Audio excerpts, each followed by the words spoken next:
fit, new watch, fresh kicks, boardwalk. Hit the spot with whole squad, rolling up like big shot, big shot. Never is when I stop. Hit the highway 1, now we headed for the boardwalk. 1 cent, cool sir.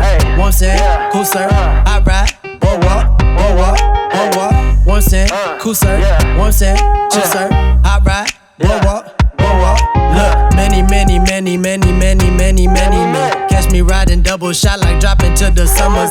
Catch me with a baddie from Selena's, them and all they friends. Rolling with the squad, staying cool like a ceiling fan. In case y'all have no idea what you got yourselves into today. Today it's going to be a historical and technical look into how your favorite movies and television shows are made. We're going to go over the boring stuff first, just a few guidelines. I think y'all in advance for keeping your masks on at all times. The part about a Warner Brothers tour, in my opinion, is that it is non-scripted. That means I don't particularly want to talk about something or show y'all something that you did not pay to come and see. You have a little over an hour with me. I want to make the most of our time here, so please answer my question when I ask y'all. What are you fans of? What did you pay to see? And their legacy begins with 2 nickels and a handshake. Harry and Sam went to their local Nickelodeon. A Nickelodeon is a pop-up exhibition of a short film. They pay their 2 nickels, they fall in love with the world of entertainment, they make a promise to each other right then and there that they're going to make this their life's work. They come here to LA where they start exhibiting other people's films around the region, but then they decide they want to make their own movies. So with the success of our talkie, the jazz singer, we were able to acquire this land in 1928. Before 1928, we were established in 1923. Our headquarters were on Sunset Boulevard, where KTLA is currently located. And since then, our motto has been to educate, entertain, and enlighten our viewers. Any Austin Powers fans, we transformed this entire area to look like Little Tokyo. So when Austin Powers comes crashing out in his car, there's a bystander by this Dollar Town sign who said, "Look, it's Godzilla." That would have been right there. All right, over to the left. This brick apartment building is what we call a facade. A facade means we can only shoot the exterior of this building. If you walked in through those doors, you were going to promptly hit a wall. There's only about 3 to 5 feet worth of space. So once the actor goes through the doors, the director calls cut. They're going to film the inside and the interior of a soundstage. This was Dr. Ross's apartment building, aka George Clooney's apartment building from our hit television show ER. The door that says 3354 on it. If anybody has seen the LMFAO party rock anthem, Every Day We're Shuffling music video. The 2 lead singers come out that door, they look down the street, everybody's shuffling up and down the street.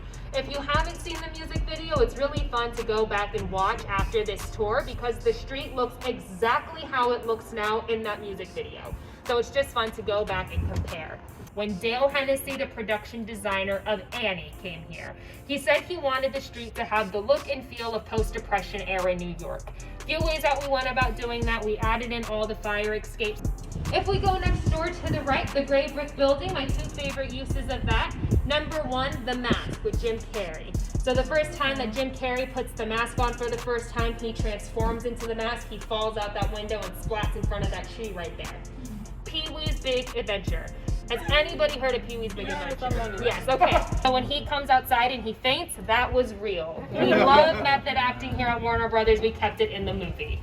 Now, Tim Burton would come back a few years later. He would do a little movie in 1989 called Batman. We transformed this entire street to look like Gotham City. Reference, because this one cracks me up. So over to the right, beyond the tree, there's a staircase. That's what we call a staircase to nowhere. You walk down there, you're going to promptly hit that door that does not open. Rory comes up these stairs when she's visiting Jess in New York for the first time.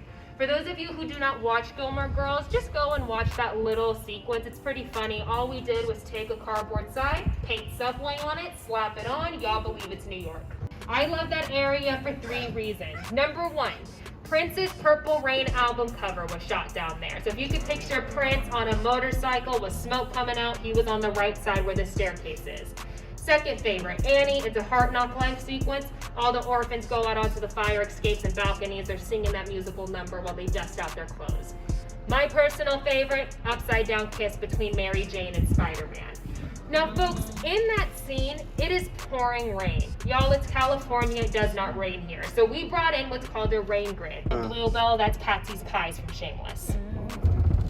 Okay, New York Street. Been one of our oldest backlot sets here on the lot, but it burns down in the 1950s. Instead of calling emergency personnel first, Jack Warner insisted that we filmed it. If we go right next door to the door that says 421 on it, that is where Sheldon goes when he wants to see Raiders of the Lost Ark. When Sheldon finds out he will not be seeing that movie, he decides no one is going to see that movie. So he sneaks into the theater, he steals 2 film canisters, he comes running down the street with an angry mob behind him. As he's running down the street, he passes the windows that are to the right of the building, and of course are posters of Indiana Jones starring Harrison Ford. Harrison Ford did shoot here in 1982 for Blade Runner.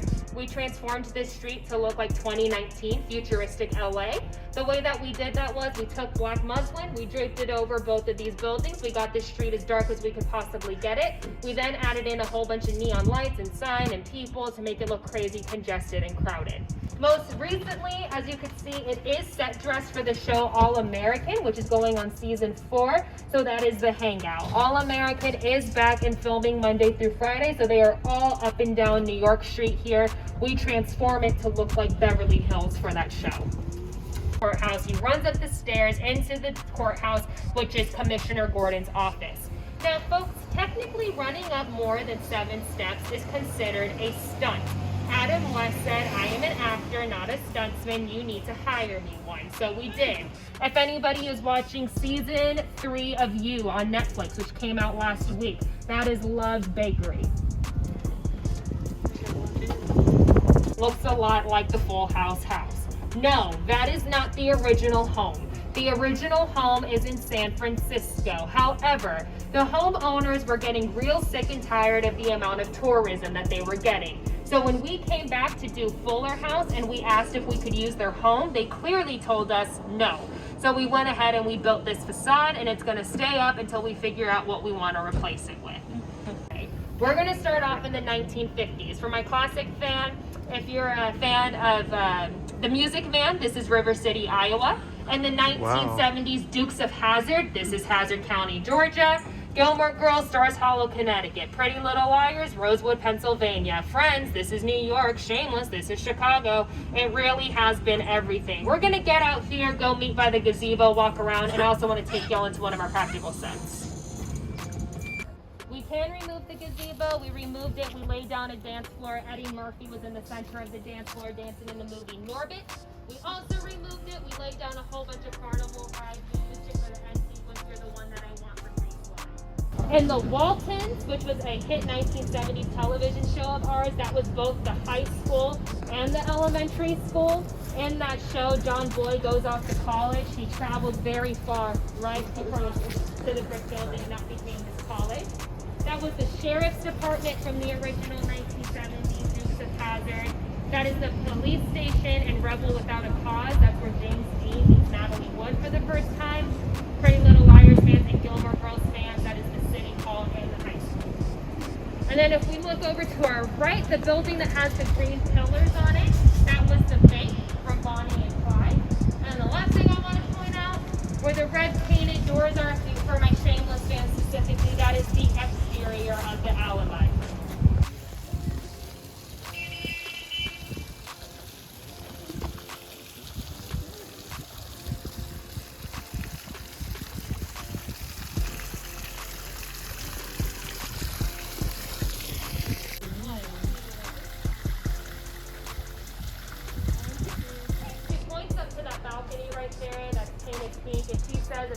Wonderful scene between Humphrey Bogart and Ingrid Bergman, and they share a kiss up there.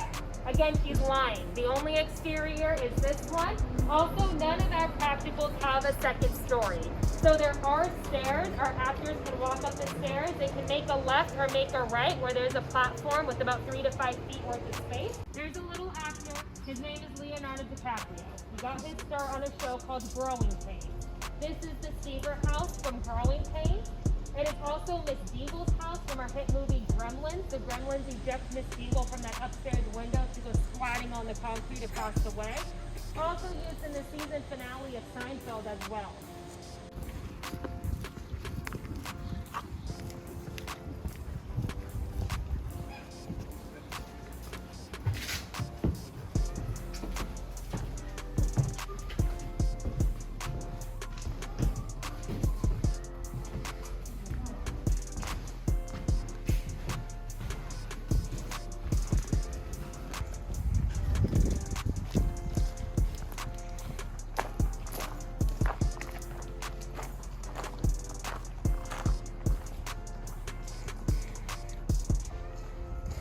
different home on the front-facing side. I can make y'all believe they are two separate filming locations. What I love in particular about this house is that it has been different characters' homes from the same television show. So for example, 1970s Dukes of Hazzard. This back-facing side is Uncle Jesse's home. Front-facing side is Boss Hogg's home. Back-facing side here is Rory and Lorelai's house from Gilmore Girls. Front-facing side is her neighbor Suki's home. Let's make our way through so you can see how it's changed.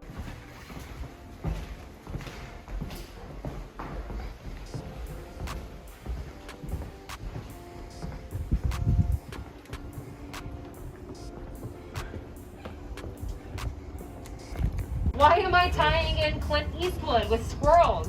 So Clint Eastwood has been here since the 1970s. Since then, he's had his production offices here on the lot, and he keeps the door to his production office open so that the squirrels can run in through the door, hop onto his chair, hop onto his desk, or he keeps a little plate of unsalted peanuts for them. Now, Clint Eastwood said that he had a favorite squirrel. Y'all, I'm not sure how he distinguished this one squirrel from the rest of them, but he named it Lola after whatever Lola wants from damn Yankees. So if you see a squirrel around here, feel free to call it Lola. A little backlot set here in all of Hollywood, which makes it a popular filming destination for many other movie studios. We do have an open lot policy here at Warner Brothers, which means you do not have to be Warner Brothers to film here. So everybody planted in the 1950s for a movie called Santiago featuring Alan Ladd. There are over 250 different kind of plants in our jungle. If there is a plant that we want that we don't have, we simply call our greens department in. They'll go ahead and plant it for us. Okay, in front of us we've got a cabin. Has anybody heard of a show called Invasion?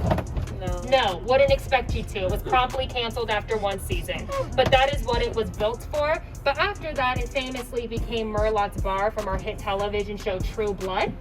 Over to the left, because it's October, this is an Annabelle creation, the Scarecrow attack scene where the Scarecrow comes to life.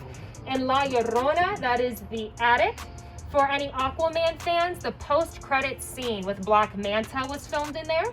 And my Big Bang Theory fans, in between both of these cabins is where Penny films her commercial for the hemorrhoid cream. So as I mentioned, y'all, we have an open lot policy here, which allows different studios to film here. So I'm assuming we've all heard of a little movie called Jurassic Park. Yes, Jurassic Park is not ours, that is Universal's. Most of it did shoot in Hawaii. However, weather conditions forced that production to come to an immediate halt. The production crew was actually airlifted out by the National Guard and they were brought back here. In a pinch, they were quickly trying to find a filming location that closely resembled the one they had in Hawaii, so they stumbled here on our jungle backlot set. So the scene where Jeff Goldblum is being chased by the T-Rex and he's saying, "Must go faster," that would have been up and down this road here. Now on the big screen, I'm sure that it looked so much bigger. Why is that? All of our roads here at Warner Brothers are going to curve so that you cannot see the end of the road from one side or the other. My favorite thing about that lagoon is that we can make it look like different bodies of water simply by adding in different colored dyes. So for example, if I add in a blue dye and I turn on the wave effect, it might look like the open sea, which is what we did for Free Willy 2. Or let's just say I add in some green dye, I lay down some lily pads and moss, maybe it looks more like a lake or like a swamp, which we did for The Last Samurai. We do not have to fill it with water. We filled it to the brim with sand for the movie The Nun. We laid down a whole bunch of tombstones and it became the graveyard. We also filled it up with cars. It became the parking lot for Ira's Roadside Diner and our 2004 Oscar winner, $1 Million Baby. To the right, this cabin was Ira's Roadside Diner and $1 Million Baby, directed by Clint Eastwood, but it was built in the 1970s for the show The FBI. And Dexter, that was also his kill shack. Our production crews also said, hey, we want more office space. So we did that as well. So folks, all the houses to the left and to the right, they lead double lives. Yes, they are facades for us. We shoot the exteriors, but the insides are fully functional production offices. People are in there working their 9 to 5s. If we are ever filming the exteriors, there are backdoor entrances into all of the homes that the employees can sneak away without disrupting the filming. You can see this neighborhood in the George Lopez show when George Lopez joins his neighborhood watch party. You can see it in Fuller House, that huge flash mob episode where DJ gets proposed to. Over to the left, this is Hannah's house from Pretty Little Liars, but most recently it is Bob's house from Bob Hart's Abby Shola. Also Jason Segel's house from The Muppets. One of our favorite things about Warner Village is that we can easily transform it to look like Greek Row. So let's just say I add some fraternity letters up there, lay down some lawn chairs, put some toilet paper in the trees, lay down some red Solo cups. I can easily make y'all believe this is fraternity row. Of our costume department, it is not open to the general public, but if you were to line up all of our costumes shoulder to shoulder, there's about 8.5 miles worth of clothes, 2.5 miles alone of that just being shoes. Front lot here, I don't know what that is, y'all. That just appeared this morning, but there we go. To the left, that mountain range is Mount Lee. On the opposite side of Mount Lee is the Hollywood sign. Fun fact, we own the second O of wood in the Hollywood sign. So I was getting asked about our sets and how they're made. So to the left, the building that has all of the windows on it, that is our mill. That's where our art department works. They are the ones who are responsible for creating our sets. You can find 200 to 300 employees in there at any given time. We do make most of our sets here at Warner Brothers. We have some of the largest 3D backdrop printers in there. It is also the second largest solar powered building here in all of Burbank. If you look to the right of the mill or up to the left in front of us, you are going to see a sound stage that is considerably taller than any of the surrounding sound stages. That is soundstage 16. That is the tallest soundstage in North America. It is 98 feet tall with these 33-foot water tanks beneath the floor. How did it come to be this size? Marion Davies was here filming with Clark Gable. She told the Warner Brothers that she wanted them to create larger sound stages so that they could fit more elaborate sets. Now, at the time, the Warner Brothers did not have that kind of money to commission that project. But lucky for Marion Davies, because she was dating arguably one of the wealthiest men alive at the time, William Hearst. So he went ahead and commissioned that project, and the workers, by hand cranked that stage 30 feet above the ground to its current height. The only sound stage that has windows on it, that's because it's one of our oldest sound stages. And the artists who used to work in there said that they wanted to use the northern lights as their natural light source. So that's where all the windows came from. Roll on it. On it are all of the names of employees who worked at Warner Brothers who also served in World War II. So if you were to pay close attention to the plaque, I know we're not going to be able to see it from the cart because it's too small, but Jack Warner's name is on the honor roll. No, Jack Warner did not serve in World War II. However, he did use the Looney Tunes characters to create instructional videos for the troops during their training. So I feel like Ellen doesn't need too much of an introduction. #1 talk show host in the world, plays in every single country. First English-speaking talk show host in China. Little bit about the way Ellen is filmed. Ellen is an hour long. A taping can take an hour to 2 hours. If we film on a Wednesday, you will see it the next day on your television screens. Ellen is not live. She is live to tape. That means that we film as if we were live on air. So a lot of the times when y'all are watching a commercial, what's happening is Ellen is being touched up, because if y'all look above you when we go inside, there are over 800 lights that are on the roof. Yes, every single light is turned on for a single taping of Ellen, so it gets incredibly hot in there. Hair makeup, hair touch-ups, makeup touch-ups, they are necessary. I'll go ahead and park here and then we'll walk on in.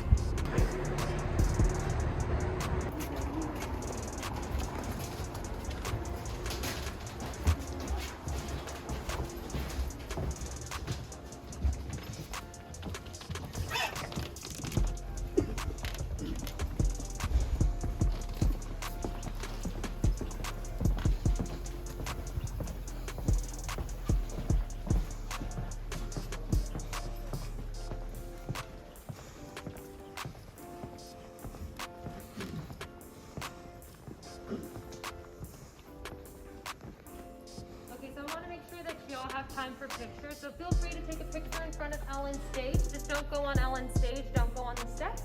Don't go into soundstage 3 or behind Twitch's booth, but if y'all want.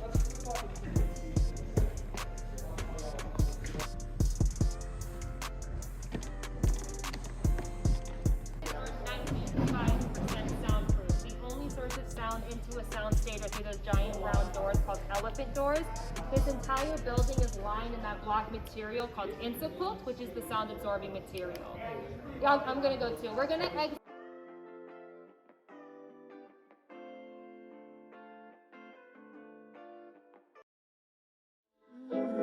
Ooh, whatever it is you want to, yeah.